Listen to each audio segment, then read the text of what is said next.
Hello, the Watcher here. Something different from my classic Doctor Who story reviews this week. In this video, I'll look into 5 Doctor Who villains from the classic series who are overdue return to the new series. Don't forget to like and subscribe so you can be alerted to more content.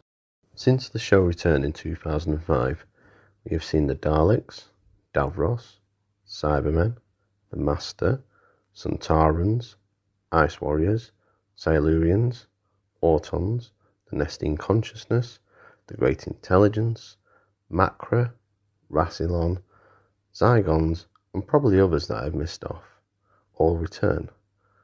But I feel there is still scope in the show for the reintroduction of others. Please note, this isn't necessarily the best classic Doctor Who villains who haven't yet featured in the new series, but villains who would also work in the new series. Also, these 5 villains aren't in any particular order, and I'm more than aware that I have left some popular choices out, which some of you guys may disagree with, which is fine. As I always state, this is just my opinion, and you are more than welcome to express your own.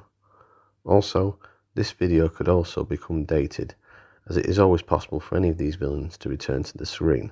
So, if by the time you are watching this video for the first time, and some of these villains have since returned, then hopefully my comments have been justified. But for now, enjoy. The Rani. The Rani was a time lady who appeared in 2 stories in the classic series, 1985's The Mark of the Rani, featuring the 6th Doctor, and the 7th Doctor's debut story, 1987's Time in the Rani, as well as the 1993 Children in Need special, Dimensions in Time. In all 3, she was played by the late Kate O'Mara. An excellent scientist, the Rani isn't so much a megalomaniac, but treats other species, such as humans, as lesser compared to herself, being from Gallifrey. As such, she treated humans and other species in the same manner humans would treat lab rats, basis for experiments, for plans and schemes. In addition to being a scientist, she also rules the planet Miasamia Goria, where she carried out cruel experiments on the inhabitants. The initial reaction to the Rani is that she is a female version of the Master, and based on that, the initial argument you would have would be quick to assume that the Rani isn't required in the newer series of Doctor Who, especially since Michelle Gomez gave her portrayal as the female incarnation of the Master with Missy. However, as mentioned, the Rani isn't an insane megalomaniac like the Master or Missy, but a cold, calculating villain who operates purely as a scientist. This is played out in her debut story, which also features the Master, as she treats both him and the Doctor as school kids and acts with a level of maturity. Having said that, she also respects the Doctor as a fellow scientist and knows when to use his scientific mind to her own advantage, as opposed to treating the Doctor purely as an adversary. Through this, I think in a new series, you would see the Rani probably involved in a storyline that would threaten humanity, as she did in The Mark of the Rani. Storyline involving her could also act as a metaphor as to where us as humans fit and act in amongst the animal kingdom on our planet, and the arguments of us gaining from using animals we regard as lesser creatures to benefit from by the way of experimentation, just as a villainous time lady such as the Rani would view humanity on. The Black Guardian. The Black Guardian is a physical personification of chaos, darkness, and all that is opposed to the powers of light in the universe, which is represented by his opposite, the White Guardian, and as such, the two are immortal in that they can't exist without the other. The Black Guardian appeared on screen for the first time in the finale of the final Key to Time story, The Armageddon Factor, where he attempted to get the Doctor to hand over the completed Key to Time by posing as the White Guardian. Whereas the White Guardian requested the Doctor to find the pieces of the Key to Time to restore balance to the universe, the Black Guardian wanted it to create chaos. The Black Guardian vowed to track down the Doctor and get his revenge. He eventually found the Doctor and blackmailed new companion Turlo to kill him in return for him to be returned to his home planet of Sarn. However, this ultimately failed when Turlo decided to side with the Doctor. From this, it is implied that despite the Black Guardian's immense power and abilities, he cannot be directly involved in events, and as such has to deceive people such as Turlo into working for him, or by use of his agents, such as the Shadow from the Armageddon Factor, or Captain Rack from Enlightenment, to carry out his work for him. With the ability to change his appearance at will, and therefore not being limited to being portrayed by a single actor or actress, and the way he behaves as an antagonist, who pulls the strings from the shadows, he would be perfect as a villain behind a story arc, as he has done in the two main storylines in the classic series.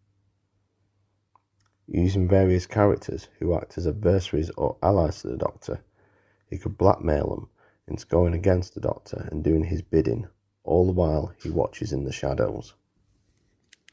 I've always said that characters of unimaginable powers and boundaries in Doctor Who should be sparingly used in order for the persona not to be weakened.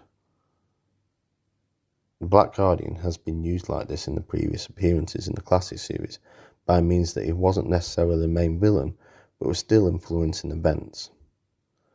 This would work well in the story arc where the Doctor has an assistant who is blackmailed in a similar way to Turlough was, all the while the Doctor is unravelling a mystery whilst battling adversaries both familiar and unfamiliar that are being manipulated by the Black Guardian. This would eventually bring them face to face, which was even a rare occurrence in the classic series. Additionally, the inclusion of the White Guardian could be used in the same manner, if actually needed. The Sea Devils. The Sea Devils are aquatic cousins of the Silurians, who have already made their return to the new series. Like the Silurians, they were technologically advanced to be one of the more dominant species on Earth when humans were still primitive, but went into hibernation by mistaking the moon impacting the Earth and devastating all life. Both the Silurians and the Sea Devils were created by writer Malcolm Hulke, who wrote stories primarily for the Third Doctor that challenged the audience and blurred the boundaries between protagonist and antagonist. Both the Silurians and the Sea Devils consisted of both individuals who wanted peace and who wanted war, much in the same way as we humans are, having a difference of opinions. Also, like the Silurians in the classic series, they are ultimately betrayed by humanity, leading to their dislike even more so of the humans. A lot of the concept of judging each other by different appearance was further explored in the 11th Doctor stories The Hungry Earth and Cold Blood.